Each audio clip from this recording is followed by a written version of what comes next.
Hello, everyone, and welcome. It is just past 1 o'clock, and I want to thank you for joining us this afternoon for what's going to be an engaging session. Welcome again. I think I said welcome like 8 times. Well, I'm going to welcome you again. I am Martin Daly. I'm the Director of Water Quality Programs for CDRPC. Today's webinar is Farm-Friendly Zoning to Increase Agricultural Resiliency. And joining me today is Nan Stolzenberg. Nan has been a principal consultant with over 70 communities across New York. Her work concentrates on the planning needs of small and rural communities, and in particular, she has written 12 countywide agricultural and farmland protection plans and 10 town-level ones. She has a BS from SUNY ESF and an MS from the University of Massachusetts, and also her MRP from the State University at Albany. There's a lot of acronyms there. She's a certified planner and a certified environmental planner as well. Before I turn it over to her, I do want to do a little bit of housekeeping. For those of you that don't know us, CDRPC is a regional planning and resource center that serves Albany, Rensselaer, Saratoga, and Schenectady counties. We foster intergovernmental cooperation, communicating, collaborating, and facilitating regional initiatives. And we work with partners to help them address regional problems. This webinar series was established to help planners sharpen their skills and provide a vehicle for Planning and Zoning Board of Appeals members to obtain credit hours. Planning and Zoning Board of Appeals members are required by state statute to obtain 4 hours of training per year. After each webinar in the series, each attendee that registered with an email address will receive an email confirming your attendance. And this email may be submitted to your municipality for consideration of credit. If you're joining us by phone and still would like to receive credit, please reach out to us at CDRPC and we can see what we can provide to authenticate the fact that you've attended this webinar. For practicing AICP certified planners, we have submitted this session for 1 hour of CM to the American Planning Association. Our attendees join with video and audio off for security purposes, but we do have a large audience and we hope to engage in a spirited dialogue. So I can unmute attendees to allow them to ask questions directly if you wish. Just give me a heads up you'd like to ask a question in person. Let me know in the chat box, I'll unmute you and you can have the opportunity to speak with our presenter directly. Alternatively, you can type your question into the chat box or the Q&A and I'll try to pick a spot to jump in and ask. We will be archiving presentation material as a PDF, and that presentation material will be posted on the Eventbrite website from the same one you used to register for this particular session. We are recording the session, and recordings of sessions will be posted to the CDRPC YouTube channel at the conclusion of our webinar series. And when that series wraps up, they'll be posted onto our Eventbrite page, and we'll be certain to let people know where those links are. So with all the housekeeping out of the way, let's get into our session. Today's program is Farm-Friendly Zoning to Increase Agricultural Resiliency. Local land use regulations can have many consequences to agriculture, and they can affect the ability of farms to maintain themselves or grow. Today, we're going to learn what farm-friendly zoning looks like and why it is important to evaluate your local laws with an eye toward agriculture. This session will explore farm-friendly audits, consistency between comprehensive plans and local laws, and farm-friendly tools you can use to increase the resiliency and sustainability of farms in your community. And with that, I will welcome Nan to our program. See, I'm going to keep saying welcome. I appreciate her joining us this afternoon to share her expertise. And Nan, thank you for joining us. No problem. Thank you.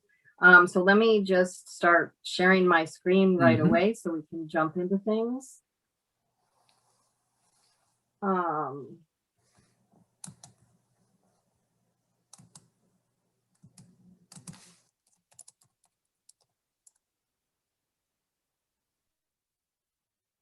Is everything up on your end? Looks beautiful. Okay, excellent. So yeah, let me hungry. just what? Oh, all right. So yeah, so thank you for that introduction. And just as kind of a little introduction, as Martin just said, that we're going to be briefly going over what constitutes being farm friendly, how do you tell if you're farm friendly, and some of the tools that we might be able to incorporate into zoning to become farm friendly. So we're going to be really looking at these 4 topics as we go through the next hour together. So the first thing that kind of underlines this whole topic is evaluating whether your community has farm-friendly policies and farm-friendly regulations in place. And the best tool to figure that out is to do what's called a farm-friendly audit.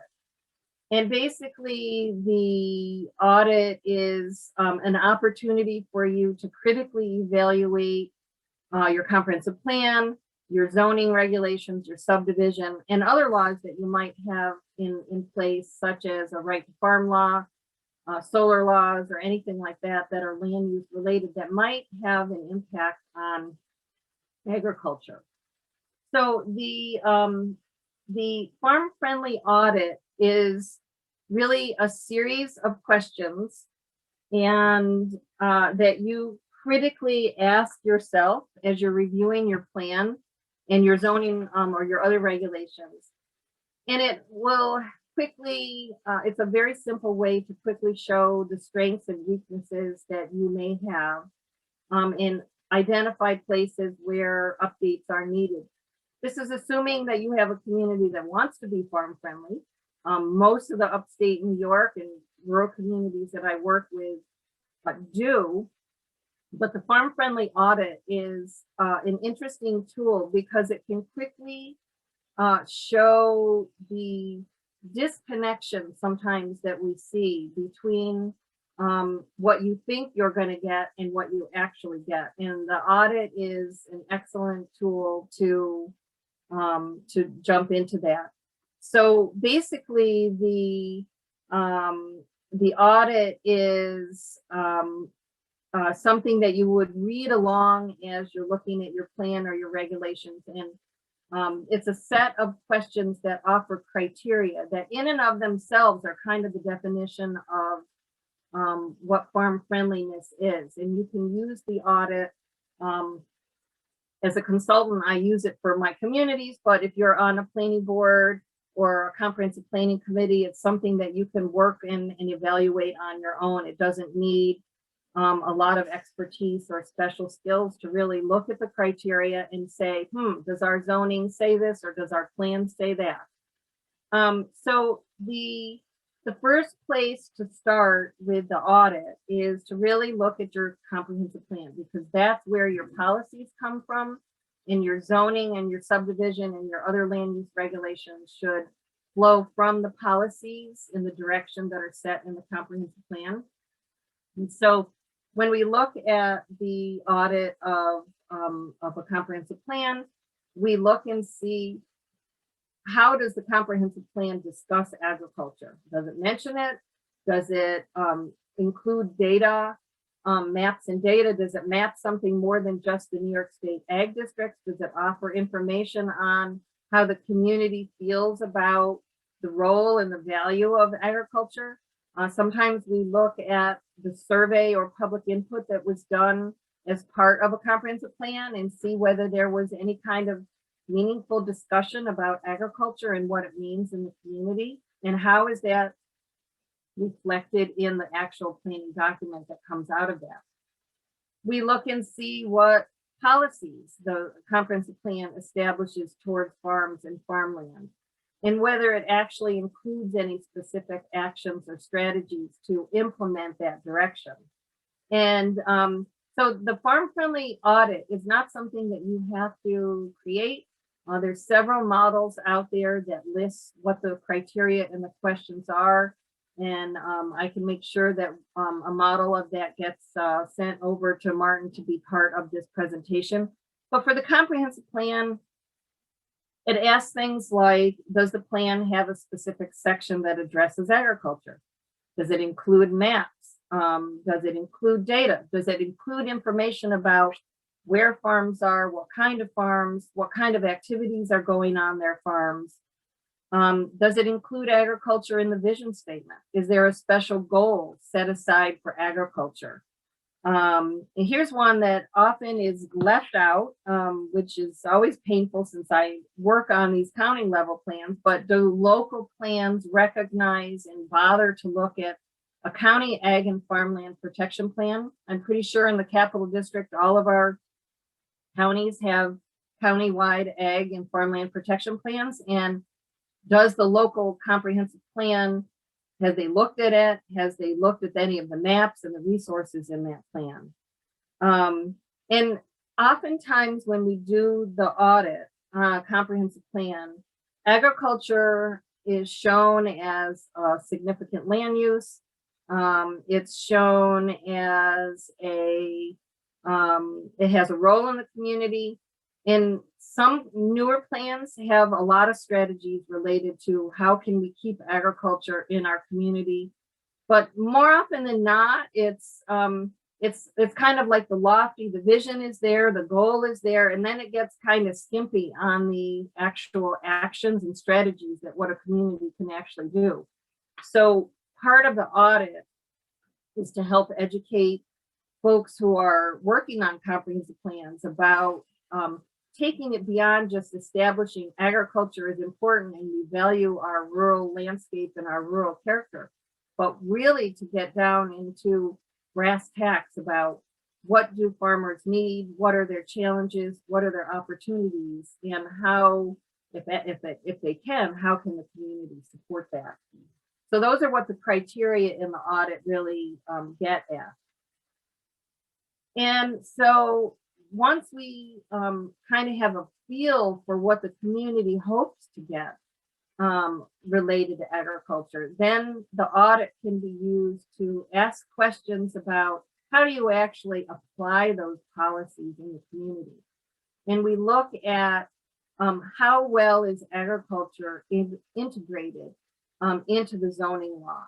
And that looks like your video froze. There's a role in zoning for you to discuss Still up. agriculture. Sorry, folks. We're just looks like we're having a brief moment. From the purpose statements, the definitions. Oh, we're back. Okay. What? You cut out there for a second, but you're back. Oh, No I'm worries. sorry. Okay. That's okay. You're not the ISP. Okay. We're good. So the notion is that we need to farm-friendly zoning would be where agriculture is integrated throughout the document as a significant land use. And I would say out of the many audits I have done over the last few years, the issue has been that we have fairly decent comprehensive plans that talk about agriculture that meet the farm-friendly criteria, but they're not carried through to really show up as how that's implemented in the zoning. So the rest of the time, we're going to talk really about what some of those tools are to do that. So one of the first things to think about is New York State through its Ag and Markets Law 25AA has a lot of relevance to how you plan for agriculture and what your zoning says about agriculture. This slide says 25AA, it rules, and it really does. For those of you who are working in agriculture, you should become best friends with the Department of Ag and Markets guidance on local zoning and agriculture, because it really is kind of lays out how agriculture in New York State agricultural districts, how they view zoning and what they feel will be consistent with continuing agriculture. And that means things like addressing farm worker housing, looking at what kind of review do you force farms to undergo. Do you require them to have a site plan review for agricultural activities? Or do you require them to have special use permits? All of which have significant impacts on the resiliency and the sustainability of our farmers. Do you address, I know everyone right now is addressing solar, but we should all be aware that windmills and solar facilities on farms in a New York State agricultural district are considered agricultural buildings, just like a barn or a silo or anything like that. And so how consistent is your zoning with those rules and that guidance from Ag and Markets? And one of the problems that we see is this kind of an ongoing confusion between an ag district and an agricultural assessment. And you see that leaking into zoning. The ag district is the boundary that is placed around voluntary landowners who want to participate in the Ag District program, and that offers them protection from overly restrictive zoning. An agricultural assessment is, you don't even have to be in an ag district in order to get an agricultural assessment, but it has rules like acreage, like you have to have a certain dollar amount or a certain amount of acreage in order to get the ag assessment.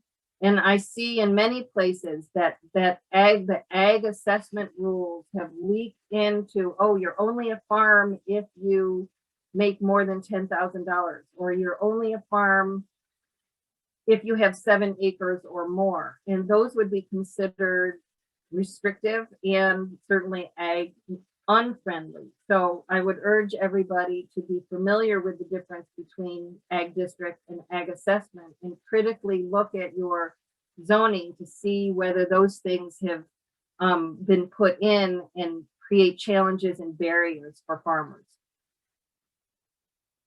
It all starts with the purpose statements.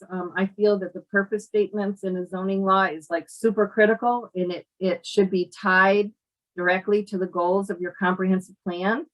And it should be used to elevate the role of agriculture in the community. My perspective is that simply saying the role of zoning to promote health, safety, and general welfare misses all of the values that the community might have that are articulated in the comprehensive plan.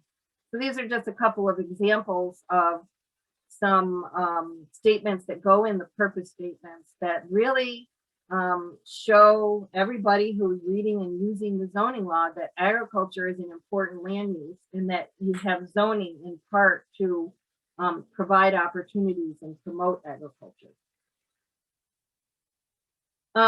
Definitions, that's another really weak area.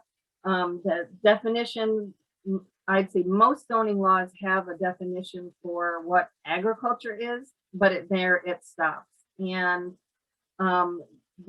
nowadays, where there's so many different types of agriculture, so many different kinds of opportunities, multiple businesses on one farm that are all farm related, such as an ag tourism, that are growing products and have visitors coming to the farm, and maybe value added production on the farm. Those are not captured easily with a very general one-liner agriculture.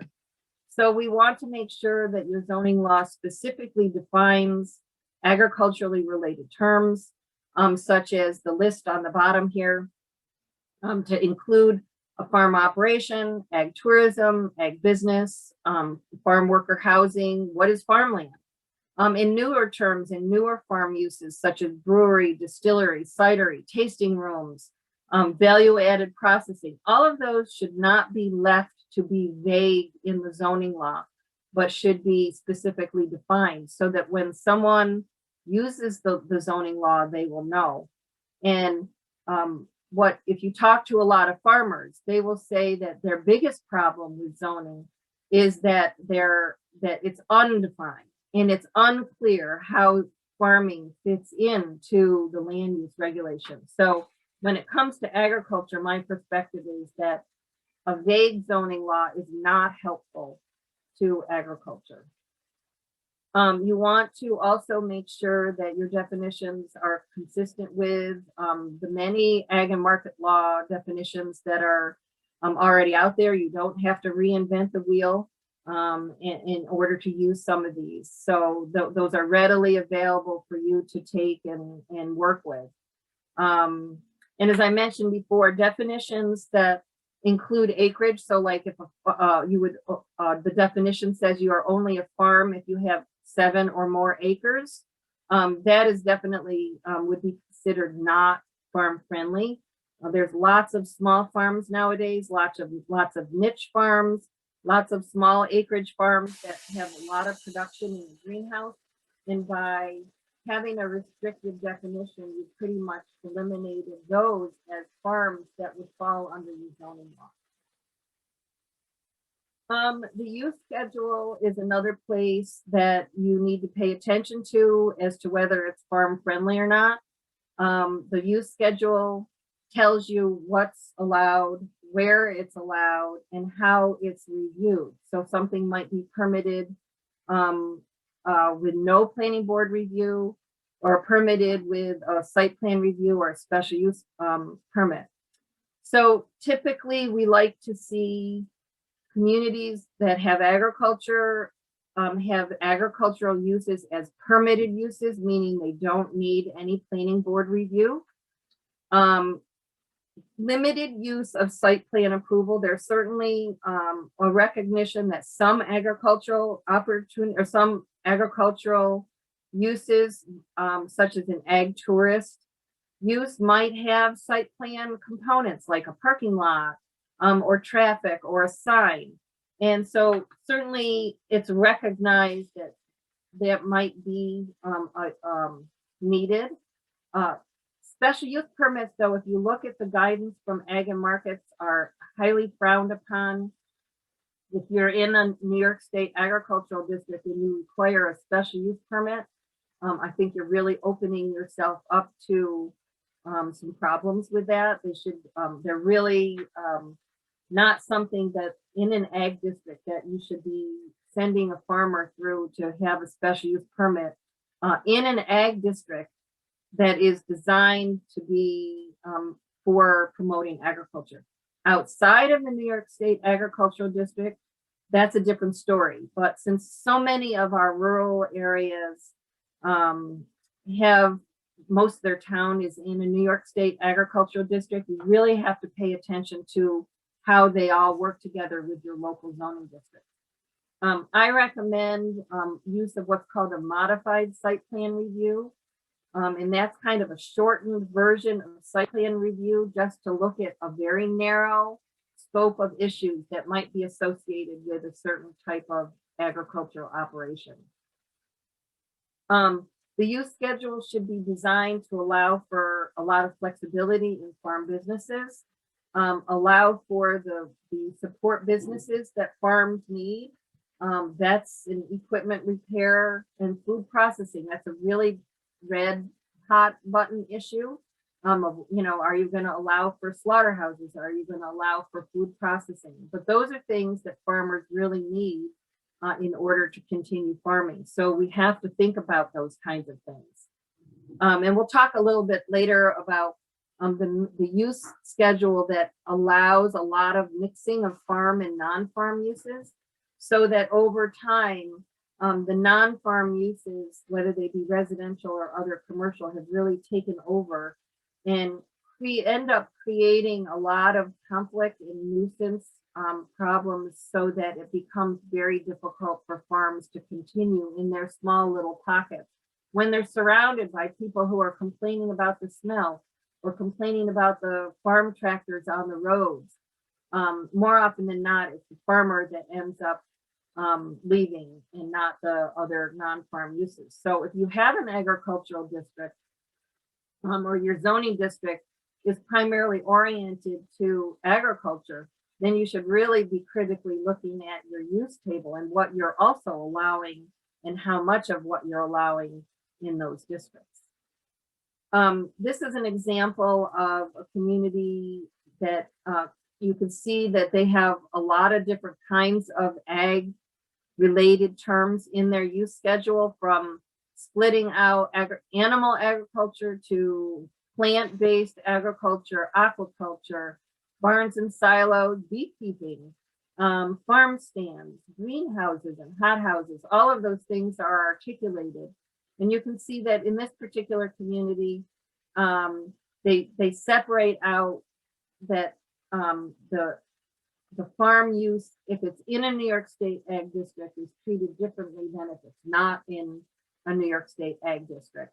And this community also shows where ASPR stands for abbreviated site plan review, where they look at specific things through basically a one meeting process. So these are all the kinds of things we look for when we're doing an audit, if we have any of these situations articulated. And if not, there's certainly a big toolbox to pull from to incorporate some of these things. I talked a little bit already about the dimensions and the bulk requirements. We look for things like, does your zoning law exempt your height limits for farm buildings? Interestingly enough, there are a lot of very significant farm communities where they actually have restrictions on height of buildings and they don't exempt farm buildings. They also, you see zoning laws that have certain lot coverage requirements that maybe they weren't meant to cover farms, but because they weren't articulated well in the zoning, they end up being, oh, can my farm buildings only cover, 15% or 20% or whatever the lot coverage might be.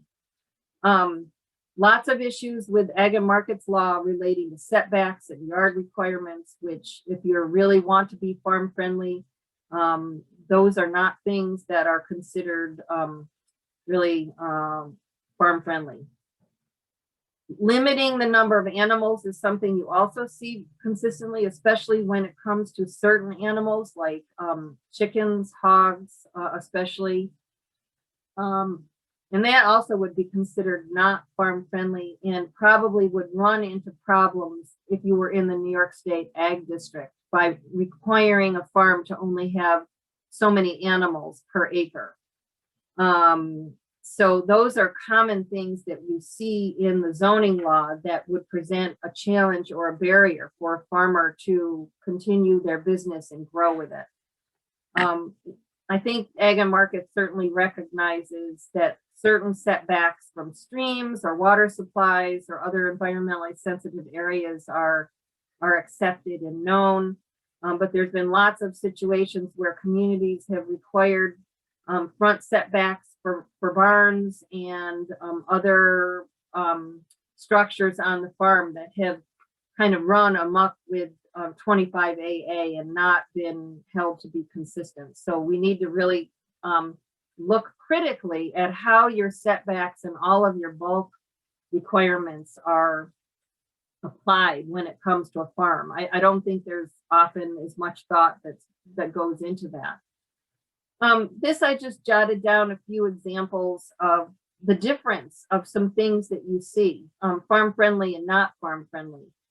So for instance, on the left side, lot sizes averaging 3 acres, and we'll talk about that in a minute, versus a minimum lot size shall be 3 acres, which the whole issue of lot size versus density is something that is a tool that we can use to promote both good planning and good residential development, as well as working together with the farm community. Farm friendly would be not having size restrictions on the farm, versus a farm may not be established on a lot smaller than 7 acres, which you see very frequently. Farm friendly being that agriculture is a permitted use in all zoning districts, whereas a farm not farm friendly would be agriculture requires a special use permit, which means the farmer has to go through the whole planning process for that use. Farm friendly looking is where a zoning law would articulate the desire to have new building envelopes cited in a way so that they avoid prime farmlands and soils of statewide significance, versus a zoning law that doesn't get into defining what a building envelope. It ignores prime farmlands and it doesn't include any citing of new structures. So you end up fragmenting farmland. Sometimes you cut off access to back fields that are farmlands. And so all of those things can create barriers and challenges to agricultural activities. And procedures are important, as we talked about, whether it's site plan, special use permit processes, or whether it's just a permitted activity. But there's also some other subtle things that make a zoning law farm friendly. And that would be submissions. And this is more for development, I should say non-farm development. I've often wondered why we in zoning We ask for all sorts of information. Do you have wetlands? Do you have streams on your property? You know, are you going, and you ask the applicant to come forward with all of this information, but rarely do we ever see a zoning law that requires them to say, is there any agricultural activity going on around you? What information does the planning board need in order to ask the question whether there will be any impact on agriculture if we don't ask for that information as part of an application? So the submissions and the rules for submissions in the zoning law are really important as well. And asking whether they are in a New York State ag district. Zoning laws often say the application has to identify what zoning district you're in and what the rules are for that zoning district. But rarely do you ever see a zoning law that asks the applicant to say, are you in a New York State agricultural district? Do you have any prime farmland soils on your property that may be disturbed? So all of those things are small, easy fixes to a zoning law that can really go far and at least help the planning board or the ZBA ask the right questions of non-farm development to try and make them as good as they can be in an agricultural area. Another kind of missing piece that is often not included in the zoning is the requirement for the submittal of an ag data statement. And that is in the Ag and Markets Law 25AA. It's been there for, I think, as long as 25AA has been in place. And the ag data statement is basically where you collect information about the surrounding landowners that are in the agricultural district, and they get notified of that proposal. And again, this is another one where more often than not, the zoning law says nothing about requiring the submittal of a filled out agricultural data statement as part of someone's application for a subdivision or a site plan review. But it can, again, it's another piece of information that the planning board can use to do a better job, especially because SECR, the State Environmental Quality Review, asks, are you in an ag district and are there any impacts of that project on agriculture? How does the planning board ask those questions or get answers if it doesn't have any information about agriculture going on around that proposal? So this is one area that I think most zoning laws can do a much, much better job on incorporating. So when you're going through the audit asks you all of these questions and asks you, do you require an ag data statement? Do you require the applicant to come with information about the kind of agriculture, the soils, and all of those types of things? And as you go through the audit and you see the columns checked, you know, these are all yeses, we do this, that's great. And then all of the things that are checked off as no, we don't do this in our community. That's kind of the checklist for you to use to update your zoning law to be more farm friendly.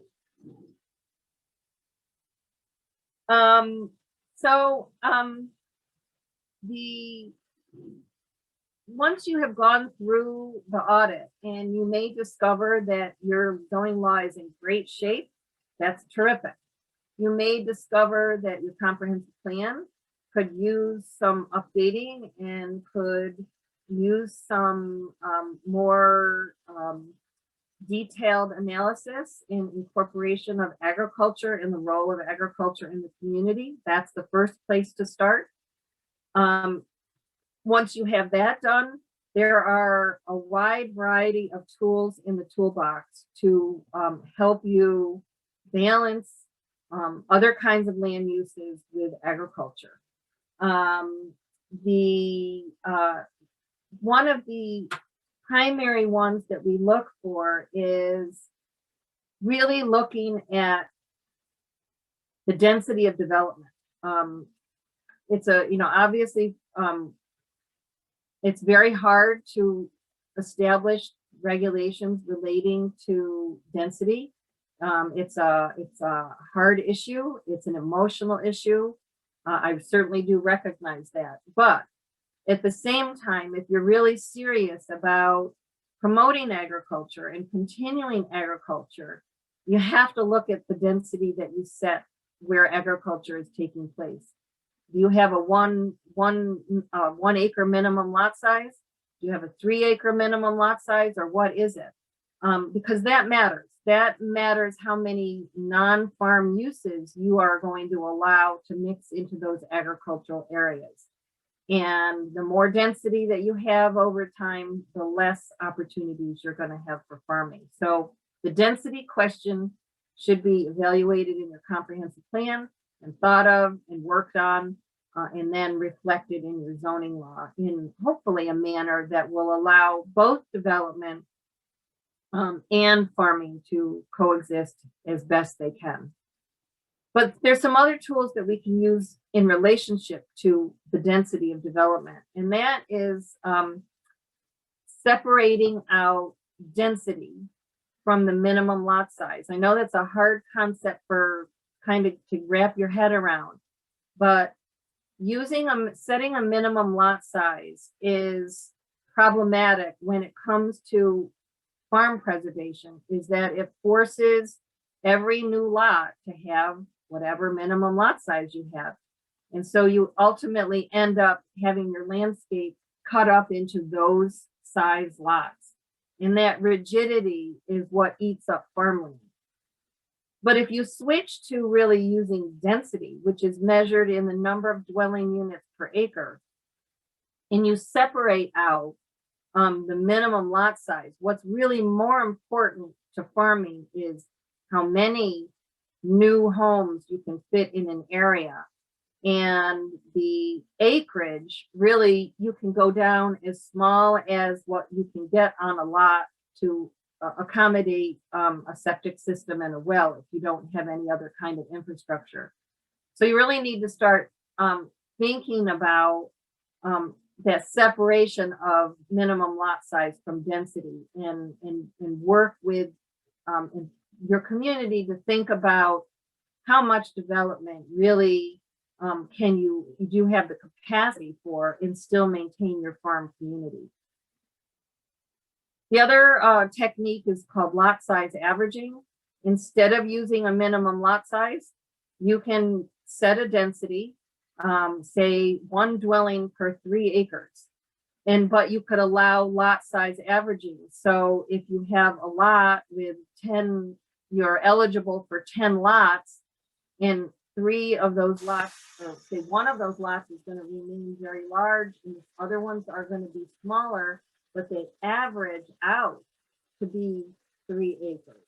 You have now given yourself an easier way to maintain maybe the back 40 of the lot to be able to be used as farm operations.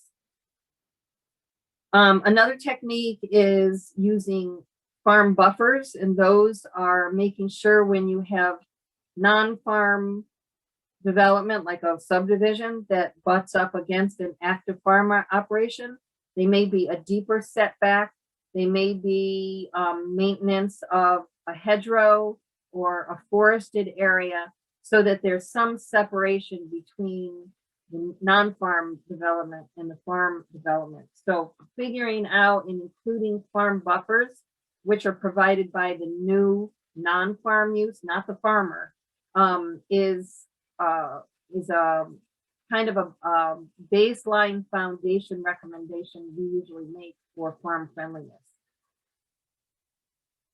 Conservation subdivisions is a very, I guess over the last like 10 or 15 years, that's gotten to be more popular, even though there's not as many of them going on around. I think there's a lot of communities that have included conservation subdivision, at least voluntarily, in their zoning and subdivision laws. They can be very helpful to promote rural character and open space, but oftentimes they don't allow agriculture in those open spaces. So if you have a conservation subdivision in your community, go and read the section that says, what do you allow for the open space that's saved in a conservation subdivision? And if it doesn't say they allow agricultural activities, that could be an area where you could make some improvements to allow even some kind of niche farming. It might not be, you know, 100-cow dairy, but it could be some other kind of crop farming that would work very well in that open space. Incentive zoning, that basically is where you offer some sort of goodie, usually a density bonus in turn for preserving farmland. So that's more of a farmland protection.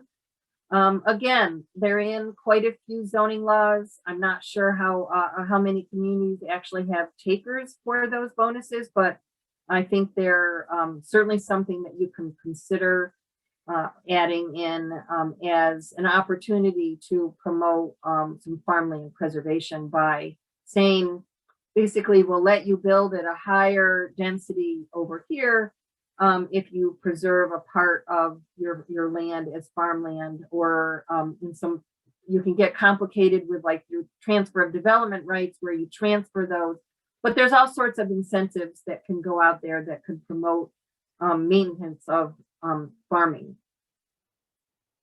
Agricultural overlay districts is something that some communities have, and that's where you basically identify your priority farmlands and your active farmlands, and you create an overlay over that might have different development standards, where it might be a different density, it might be different siting rules within that overlay district.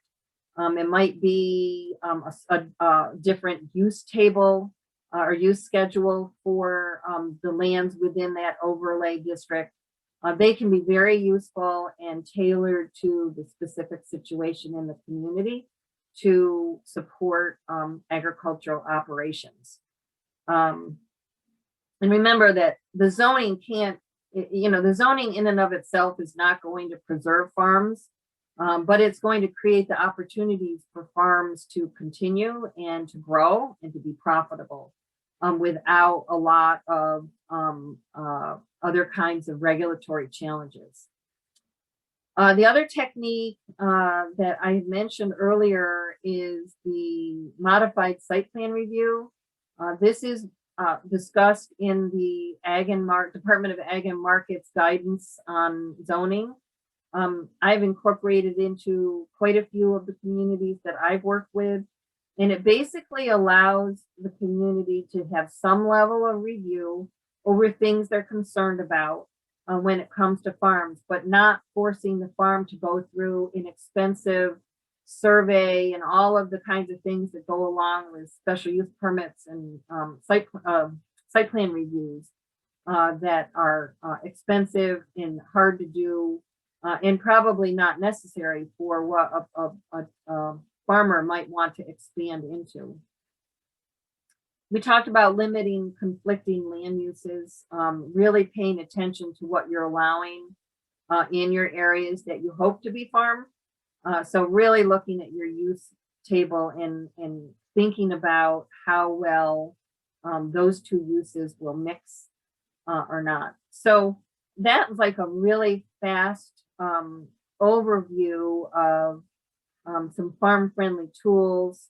And I really would encourage you all to think about the farm-friendly audit. It's like I said, they're relatively easy to do and really an eye-opening experience. I think the communities that I'm familiar with that have done the audits, they think they're, you know, really great. They love their farms and they want their farms to continue, and the farmers are, you know, supportive, and everything sounds great until they really look at how the zoning is set up, that is either so vague it causes problems should a farmer want to expand.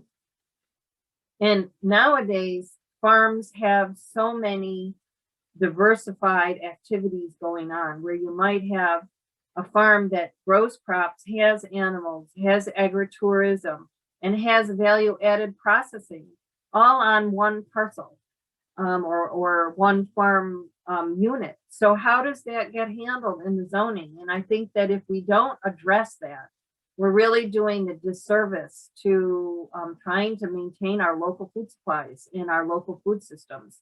Because agriculture is changing, and it has changed, and it will continue to change, and the zoning can't be set back in the 1950s still.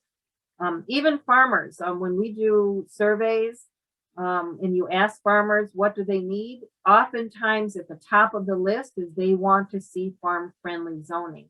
And that doesn't necessarily mean it's ignored in the zoning. That might have been how it traditionally been, but I think it's time to really involve the farm community in understanding what they need and coming up with zoning that allows you to have that balance. So I will end it there. Here's my contact information, and these will be up. I guess Martin will put this up in the guidance document. This is the one that I mentioned that I think everybody should look at and really get to know very well. So with that, we'll see if there's any questions. I feel like I went through it really fast. I apologize for that, but hopefully we covered a lot of good ground. Yeah, there is a lot of great ground to cover, and it does require kind of going through because there's so many great tools with which you reference. I guess I see you have an example of Dutchess County that has a model for farm-friendly audits. Do you have any communities that you've worked with or that have been particularly skilled at modifying their zoning code to be able to provide more of a careful attention to the needs of agricultural operations? Yeah, I think a really good model would be the town of Ancrum in Columbia County. They went through this many years ago. I think after they did their comprehensive plan and their zoning updated maybe 2014. They have a ton of really good definitions, and actually that use table that I showed earlier was from Ancrum. Okay, so that's a good one for people to check. That's a good example, yes. There certainly are lots of others, but they stand out. I guess I'm curious because it seems like we're experiencing a lot of development pressures, and I think that farmers are constantly squeezed between making a return on the investment they're putting in to work the land and making a return at selling that land for development. Do you find some of these tools are the difference maker in helping them be able to manage development pressure, or have communities use those in order to maintain a sense of character for the community? I guess trying to get your thoughts on how this kind of functions with so much development pressure in our suburban communities. Yeah, well, I think they are helpful, especially the tools relating to setting appropriate density, looking at lot averaging, and because farmers, there are situations where obviously farmers may need to or want to sell a piece of the land, but not the whole thing. So there are definitely positives that work to keep them going. Sometimes our communities, the farmland gets so fragmented that and there's no new generation of farmers to come along, and it gets developed. And then what happens then is it might not be farmland, but it might be land that can still contribute to the rural character of the community. And these same techniques will help with that. So even for fallow areas or places that are out of use for a while, encourage them to come back as agricultural operations rather than just come back as development. Well, yeah. And also, if you look at the ag census, you'll see the kinds of farms we're growing in the number of small niche farms. And, by having the ability for someone to do that and still be called a farm in zoning can be very important. It could make or break their ability to have that niche farm. I'll just one more question, then hopefully some somebody pops up with one, or else we can wrap up. But I was curious, you had mentioned in a prior slide, generally farmers are more comfortable with setbacks from streams or wetlands or water bodies to be able to protect those water bodies from things like phosphorus, nitrogen, fertilizers, pesticides, things like that. Are there particular tools that have been successful to employ in communities that are looking at increasing their setbacks and trying to alleviate some of the concerns that farmers may have about, you know, either losing the opportunity to access that water or to stretch out to the maximum ability near that water body? Well, you know, let's say a community was setting up a stream side buffer that has a setback to protect that area. That when you write that regulation, you should be considering, you know, the access that the farmer might need to the stream, or sometimes they need to cross the stream to get to their land on the other side. So those kind of realistic things should be incorporated into the actual regulation, so that, because if you don't, then what's going to happen is the farmer is going to say, how do I get to the other side of my property? Or now you've just made me lose 100 feet of my field. I can't plant there. What does that mean? So you know, it's not just like everything in planning. It's not cut and dry. These get very complex. Okay. Well, I appreciate that. This was so comprehensive, and there's such great resources that people will be able to come back. So I don't think it's a bad thing people weren't asking a ton of questions here. I think you covered a lot of ground like you had mentioned. So this was really fantastic. I know a lot of our communities are interested in this type of initiatives to help preserve working farms and encourage small startup farms. So I really appreciate your sharing your knowledge and expertise. Your contact information is on the screen. I would encourage people to reach out to you because you seem to have really carved out a great niche here. This is one of the unique presentations that we've had, and so I appreciate this opportunity to have some new, fresh perspective and materials come our way. So, Nan, I want to thank you for presenting. I want to thank you for sponsoring. It really helps to keep our program going. Look forward to having you back at some point in time. And I want to say to everybody, thank you for joining us. I'm going to look up, I have to use my cheat sheet and look up what our next session is. I can't do a shameless plug if I'm not actually seeing what it is. And so I apologize, but I do want to have the opportunity to tease next week and encourage people to sign up. And of course, I moved it where the folder was. So I believe our next session, if you want to give me just a moment, why am I not coming up? Is the Capital District Transportation Committee will be talking about designing walkable communities and some transportation equity. So please join us next week. We will certainly be promoting it. So watch your social media and email. Sign up for our sessions. We only have 3 left. So sign up for our sessions. To those of you in the audience who are eager to get your credits and learn more about ways that you can make your communities better. So Nan, thank you so much. Have a great rest of your afternoon. The sun is out. Hopefully you get some time to enjoy it. So take care, folks. Thank you. All right, bye. Bye.